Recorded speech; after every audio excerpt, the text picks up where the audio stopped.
Welcome to the channel. आज हम उपसर्ग पढ़ेंगे जो आपकी सभी कक्षाओं के लिए महत्वपूर्ण है और आने वाले परीक्षाओं के लिए भी बहुत महत्वपूर्ण है। हिंदी भाषा में शब्दों की रचना कई प्रकार से की जाती है। इन्हीं में से एक विधि है शब्दों के आरंभ या अंत में कुछ शब्दांश जोड़कर नए शब्द बनाना। इस तरह से प्राप्त नए शब्द के अर्थ में नवीनता देखी जा सकती है। तो बच्चों, हिंदी भाषा में शब्दों की रचना कई प्रकार से की जाती है। जैसे अगर हम कुछ शब्दांश शब्दों के आरंभ में लगाएंगे तो वह उपसर्ग कहलाएंगे। कुछ जो शब्दांश जो शब्दों के पीछे लगते हैं उन्हें प्रत्यय कहा जाता है। जैसे एक हम शब्द लेते हैं हार। हार में हम अगर आगे आ लगा दें तो वह बन जाएगा आहार। आहार का अर्थात होता है भोजन। वही अगर हम प्र लगा दें तो बन जाएगा प्रहार। प्रहार अर्थात चोट। और अगर वही हम वि सम जोड़ने पर हमें क्रमशः आहार, प्रहार और विहार, विहार अर्थात भ्रमण करना शब्द प्राप्त होते हैं, जो अपने मूल शब्द हार के अर्थ से पूरी तरह अलग अर्थ रखते हैं। तो बच्चों, अगर किसी हमने पर्टिकुलर एक शब्द लिया, जैसे हार ले लिया यहाँ पर, तो अगर हार का अर्थात क्या है? पराजय और फूलों की माला। तो इस शब्द के आगे हमने सम आ लगा दिया तो आ और जमा हार से बनेगा आहार। इसका अर्थ मतलब होता है भोजन। वही अगर हमें प्रसम लगा दिया और हार के साथ जोड़ दिया तो वही लग जाएगा प्रहार बन जाएगा। प्रहार का अर्थ होता है चोट करना। वहीं अगर हम वी लगा दें, वी जमा हार कर दें तो विहार यानी कि भ्रमण करना। तो बच्चों, यही उपसर्ग हैं। उपसर्ग यानी कि जो शब्द से पहले लगते हैं वह उपसर्ग कहलाते हैं। उपसर्ग की अब परिभाषा देखते हैं। तो उपसर्ग दो शब्दों से बना है, उप जमा सर्ग अर्थात उपसर्ग। उप का अर्थ है समीप या निकट और सर्ग का अर्थ है सृष्टि करना। मतलब उस शब्द को किसी और शब्द के साथ जोड़कर, उस सम को किसी और शब्द के साथ जोड़कर एक नए शब्द का निर्माण करना। तो उपसर्ग वह शब्दांश या अव्यय है जो किसी शब्द के आरंभ में जुड़कर उसके अर्थ में यानी कि उसके मूल शब्द के अर्थ में विशेषता ला दे या उसका अर्थ ही बदल दे। मतलब वो शब्द अगर किसी शब्द के साथ जुड़ जाता है तो मूल शब्द का अर्थ भी बदल जाता है। जैसे मान में हमने अभी लगा दिया तो बन गया अभिमान। वहीं हमने चार में प्र लगा दिया तो बन गया प्रचार। तो बच्चों, उपसर्ग यही होते हैं जो मूल शब्द हमें दिया जाएगा और हमें उसमें कहा जाएगा कि इसमें उपसर्ग लगा के एक नए शब्द का निर्माण करो, तो वही उपसर्ग कहलाते हैं।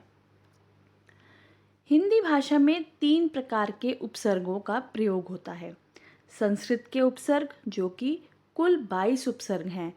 हिंदी के अपने उपसर्ग कुल 10 उपसर्ग हैं। विदेशज उपसर्ग कुल 12 उपसर्ग हैं।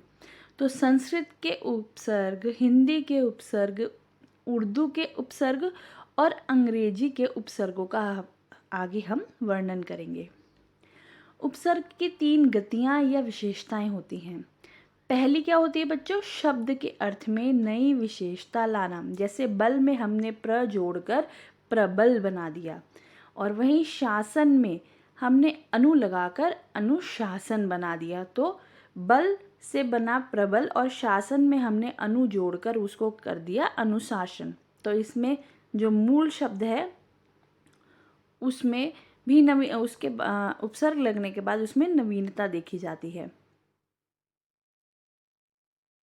अब शब्द के अर्थ को उलट देना, ये भी इसकी दूसरी विशेषता है। जैसे सत्य है, सत्य हमने अ लगा दिया तो बन गया असत्य। सत्य अर्थात सच और असत्य अर्थात झूठा। तो यहाँ पे शब्द के अर्थ को ही हमने बदल दिया। वहीं यश में हमने अप लगाकर अपयश कर दिया, यानी कि हमने निरादर कर दिया किसी व्यक्ति का, या वो यशस्वी है, उसमें यश है, लेकिन हमने अप लगाकर उसको डाउन दिखा दिया, नीचा दिखा दिया, तो वो बन गया अपयश। अब वहीं शब्द के अर्थ में कोई खास परिवर्तन ना करके मूल अर्थ के इर्द गिर्द ही उसका अर्थ प्रदान करना। जैसे शुद्ध में हमने वी लगा दिया, वो बन गया विशुद्ध, और भ्रमण में हमने परि लगा दिया तो बन गया परिभ्रमण। अब उपसर्ग शब्द निर्माण में बड़ा ही सहायक होता है। उपसर्ग क्या होता है बच्चों? नए शब्द को निर्माण करने में बड़ा ही सहायक होता है। एक ही मूल शब्द विभिन्न उपसर्गों के साथ जुड़कर या योग से विभिन्न अर्थ प्रकट करता है। जैसे हमने पहले पढ़ा था, हार का अर्थात होता है हार जाना या फिर फूलों की माला, लेकिन प्र लगा के उसमें हमने कर दिया प्रहार, यानी कि चोट करना। वहीं पे हार के साथ हमने आ लगा दिया तो बन गया आहार। आहार अर्थात होता है भोजन। अब बच्चों संस्कृत के उपसर्ग और उसके उदाहरण देख लेते हैं। तो आपको एग्ज़ाम में आएगा, एक आपको मूल शब्द दे दिया जाएगा और कहा जाएगा कि इसके अंदर कोई भी संस्कृत के उपसर्ग का उपयोग करके एक नया शब्द बनाइए। जैसे अ जो है संस्कृत का उपसर्ग है, अ का अर्थ हो सकता है नहीं और अभाव। अगर हम इसके मूल शब्द में नए अ को जोड़ दे तो बनेगा असल। योग्य में अ लगा दिया अयोग्य। क्षम में अ लगा दिया अक्षम हो गया और अलग बन गया। वहीं अधि अर्थात बड़ा, ऊपर, अधिग्रहण, अधिकांश, अधिक। अनु के साथ हमने लगा दिया पीछे। अनु का अर्थ होता है पीछे या समान। अनुशीलन, अनुग्रहित, अनुराग। कु अर्थात बुरा, कुपरिणाम, कुसंगत, कुंठित। वहीं हमने नि उपसर्ग लिया और उसको हमने रोग के साथ जोड़ दिया तो बन गया निरोग, निकास, निसंतान, निसंग। वहीं हमने परि के साथ, परि अर्थात आसपास या पूर्ण, परिहास, परित्याग, परिणाम। वहीं हमने अधिक के साथ प्र लगा दिया तो बन गया प्रखर, प्रशांत, प्रसिद्ध या फिर ज्ञान प्रकाश। वहीं अगर वी के साथ हमने निम्य लगा दिए, विनिम्य, विराग, विकास, विनाश। सु के साथ सुअवसर, सुखद और सुपरिणाम, सुहाना। अब हिंदी के उपसर्ग देखते हैं। सफल, स उपसर्ग से बना सफल, सपाट, समान, सशक्त। विश्राम, विक्रेता, विनय, विवेचन, विश्वास। वहीं पे हमने भर यानी पूरा, भरपेट, भरसक, भरपूर, भरिंदस। वहीं हमने बिन ब्याहा, बिन चाहा, बिन देखा। तो बच्चों जो हिंदी के उपसर्ग जो हमने संस्कृत के उपसर्ग पढ़े, तो संस्कृत के जो आप देखोगे कि जो शब्द हैं उनमें संस्कृत की झलक दिखती है। अधिग्रहण, अधिकांश, परित्याग, प्रसिद्ध, ये सब क्या होते हैं? अगर किसी मूल शब्द के साथ अगर हमने इन उपसर्गों का प्रयोग करा, जो ये संस्कृत के उपसर्ग है, जैसे अ, अधि, अनु, कु, नि, परि, प्र, वि और सु, किसी मूल शब्द के साथ लगाएंगे तो उनका अर्थ भी बदल जाता है। यही उपसर्ग कहलाता है। ये आप स्क्रीन रोक के पढ़ लेना, और भी हैं इसके अंदर। अब है उर्दू के उपसर्ग। आपको मैम दे देगी कि अगर ये पहचानो ये कौन सा उपसर्ग है, हिंदी का है या संस्कृत का है या उर्दू का है। तो आप पहले उपसर्ग पढ़ना। उपसर्ग में देखना कम, खुश, ना, ब, बद, बा, बे, ला। अगर ये लगे हैं, जैसे कम के साथ जोड़ लगा, कमज़ोर, कमसीन, कमबख्त, कमजोरी, आपको पढ़ने पे ही पता चल जाएगा कि ये उर्दू के शब्द हैं। आप ये भी स्क्रीन को पॉज करके पढ़ लेना। अब आते हैं अंग्रेजी के उपसर्ग। अब बच्चों अंग्रेजी के उपसर्ग क्या होते हैं, ये तो आप पढ़ते ही समझ जाएंगे कि हाँ ये अंग्रेजी का उपसर्ग है।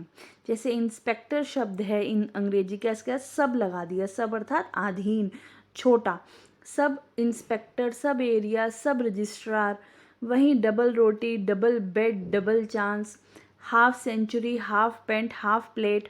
तो ये आप पढ़ लेना, ये आपको हेल्पफुल रहेंगे। तो बच्चों इस वीडियो हमने यह समझा कि उपसर्ग क्या है, उपसर्ग के कितने प्रकार हैं या कितने अंग हैं, उसकी विशेषताएं क्या हैं, और कुछ हमने हिंदी, अंग्रेजी व संस्कृत के उपसर्गों को पढ़ा। अब आगे वाली वीडियो में जो नेक्स्ट वीडियो आएगी उसमें हम इसके इम्पॉर्टेंट क्वेश्चंस करेंगे। तो अगर आपको वीडियो अच्छी लगी है तो वीडियो को लाइक करें, अगर चैनल पे न्यू है तो सब्सक्राइब करें। Thank you and have a nice day.